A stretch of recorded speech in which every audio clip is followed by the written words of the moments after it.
नमस्कार, जय हिंद। आप सभी का स्वागत है आपके अपने चैनल पे। जैसा कि आपको पता है हमारा सीरीज झारखंड, जिससे कि हम लोग मान लिए कि वो बेवफा है और हम लोग निकल चुके हैं किसके और, तो हम लोग निकल चुके हैं बीपीएससी इंटर लेवल।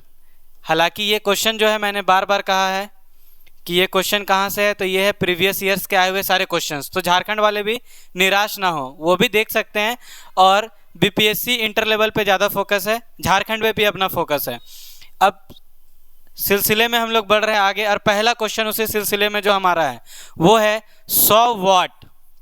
पता होगा आपको, शक्ति विद्युत शक्ति का होता है यूनिट वाट। तो बोल रहा है 100 वाट की बिजली का बल्ब यदि 10 घंटे 10 आवर्स जले तो बिजली का खर्च होगा, मतलब बिजली का बिल, जब घर पे बिल गिरेगा तो वो बिल कितने का होगा जब हम लोग 100 वाट का बल्ब 10 घंटे जलाएंगे। तो आपको याद होगा बिजली का जो बल्ब आता है उसमें लिखा रहता है 1 यूनिट, 2 यूनिट, 3 यूनिट। आपने कितना खर्च किया यूनिट के संदर्भ में वो बताया जाता है। और 1 यूनिट जो है वो बराबर कितना होता है, तो वो बराबर होता है 1 किलोवाट आर के। ये हमारा कॉमर्शियल यूनिट है, किलोवाट आर। तो देखिए यहाँ पे वाट तो दिया ही हुआ है, साथ ही साथ आर्स भी दिया है। तो आपको पता होगा कहीं पे भी किसी को किलो में कन्वर्ट करते हैं तो कैसे करते हैं किलो में कन्वर्ट, तो उसको बस 1000 से आप कर दीजिए भागा, मतलब डिवाइड। तो आपको दिया है 100 वाट, इसको कर दीजिए 1000 से भाग, तो आपका हो जाएगा किलोवाट। और कितना घंटा के लिए यूज़ कर रहे हैं, 10 घंटा के लिए। तो बस लगा ना दीजिए फार्मूला। अब जैसे ही यहाँ पे लगाए तो क्या आएगा, तो आप देखिए यहाँ पे 2 जीरो 2 जीरो सीधा खत्म, 1 जीरो 1 जीरो सीधा खत्म, मतलब 3 जीरो नीचे का भी खत्म, 3 जीरो ऊपर का भी खत्म, मतलब आया 1 किलोवाट आर। और 1 किलोवाट आर का मतलब है 1 यूनिट। अगर 2 किलोवाट आर आता तो 2 यूनिट, 3 आता तो 3 यूनिट, इस तरह से ये चलता है। तो आया है 1, तो बस 1 के साथ निकल चलना है। और ऐसा ऑप्शन आपको देखना है जहाँ पे 1 इकाई 1 यूनिट लिखा हो, तो ऐसा ऑप्शन आपको बी। आज का शुरुआत ही हम लोग बाहुबली के साथ कर रहे हैं, बी यानी कि बाहुबली। तो आज का पहला जो ऑप्शन हो जाएगा वो हो जाएगा 1 इकाई। ये रहा पहला प्रश्न। बढ़ते हैं अगले प्रश्न की ओर। अगला प्रश्न है हमारा विद्युत मोटर। आप सभी को पता है मोटर सबको यूज करते हैं घर में। देखिए कुआं है तो पानी खींचना है तो किससे खींचेंगे, मोटर से। तो हम लोग बोलते हैं इलेक्ट्रिक मोटर। अब क्वेश्चन हमारा पूछता है कि इलेक्ट्रिक मोटर जो है में मतलब आप क्वेश्चन देखिए कि क्या क्या दे रहा है ऑप्शंस। तो इलेक्ट्रिक मोटर में ऊष्मा को विद्युत ऊर्जा में बदलते, तो यहाँ पे ऊष्मा का तो कोई दरकार ही नहीं है, ये बीच में घुसा चला आ रहा है, इसको हटाइए। फिर उसके बाद विद्युत ऊर्जा को ऊष्मा में, तो ऊष्मा का कोई रोल नहीं है, ये भी ऑप्शन वैसे ही गलत हो गया। विद्युत ऊर्जा को यांत्रिक ऊर्जा में बदला जाता है, तो बात कहीं ना कहीं सही है। मोटर को हम लोग देते क्या है, करंट, और करंट से वो क्या खींचता है, पानी।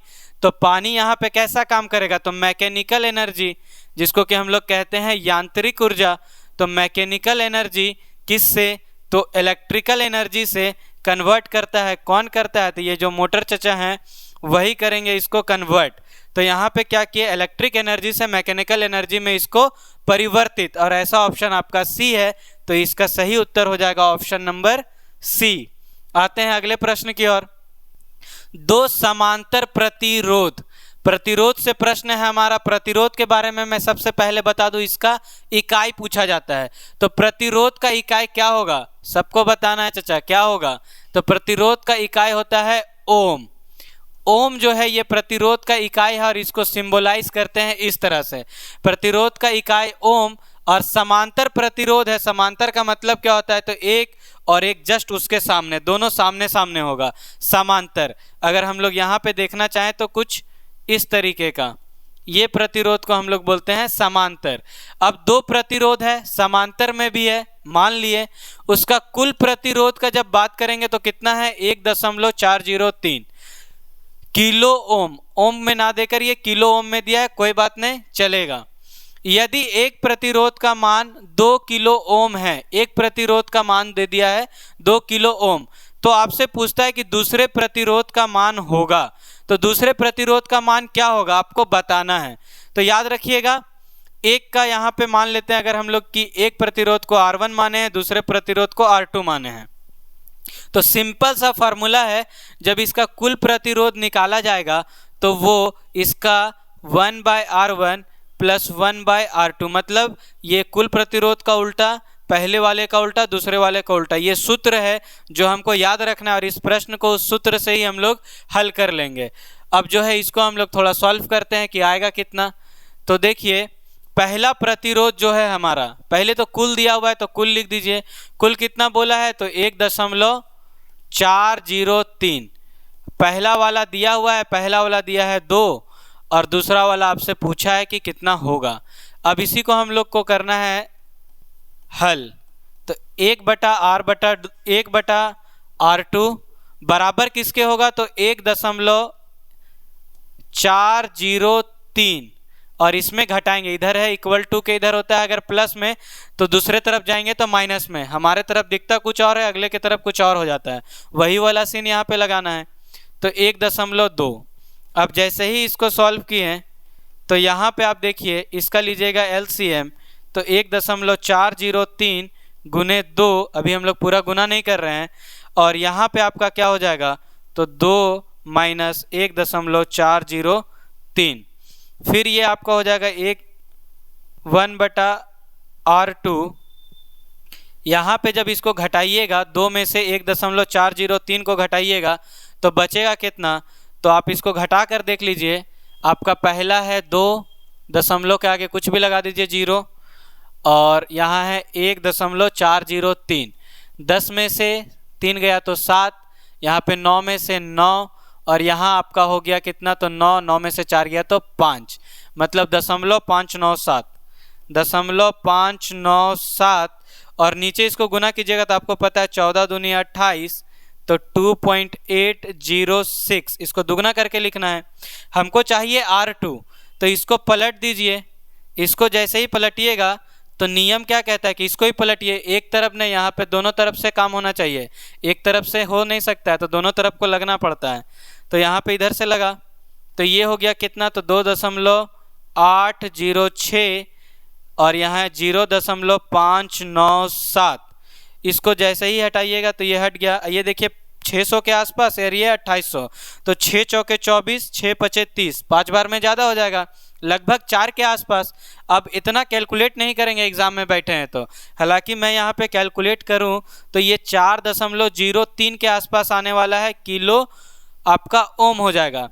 लेकिन यहाँ पे हम लोग एग्जाम में बैठे हैं तो कैलकुलेट नहीं, अप्रॉक्सीमेशन लगाते हैं। तो ये लगभग 4 के आसपास, ये 1.4 है, हो नहीं सकता, ये 2 है, हो नहीं सकता, ये 3.4 है, हो नहीं सकता। तो बचता कौन सा है तो 4.7। अभी आई थी, इसके पहले जो आया था बाहुबली, अभी हम लोगों का बस उसका साथ मिल गया है देवसेना का। तो यहाँ पे डी देवसेना जो कि 4.70 किलो ओम है वो हो जाएगा। बढ़ते अच्छा, इस क्वेश्चन में मैं एक और बात आपको ऐड कर दूं, जब भी हम लोगों के पास समांतर प्रतिरोध होगा, याद रखिएगा प्रतिरोध में अगर समांतर प्रतिरोध है तो जब भी हम लोग कुल प्रतिरोध निकालेंगे तो वो घटकर आएगा, मतलब छोटा होगा। जो भी आपका होगा प्रतिरोध उससे घटकर आता है, और वही श्रेणी क्रम में प्रतिरोध होगा तो वो बढ़कर आता है, जो भी रहेगा उससे बड़ा आएगा। ये 2 लाइन कभी कभी पूछता है डायरेक्ट, आपको याद रखना है। बढ़ते अगले प्रश्न की ओर। अगला प्रश्न है विद्युत धारा। ना जाने कितने बार इसके साथ हमारा सामना हुआ है। ये क्वेश्चन हम लोगों ने मतलब एक कहते हैं ना कि जैसे उससे मिलना हो गया वैसे इस क्वेश्चन से मिलना हो गया। विद्युत धारा किस उपकरण से नापी जाती है? तो हम लोगों को पता है विद्युत धारा को हम लोग किस उपकरण से नापते हैं।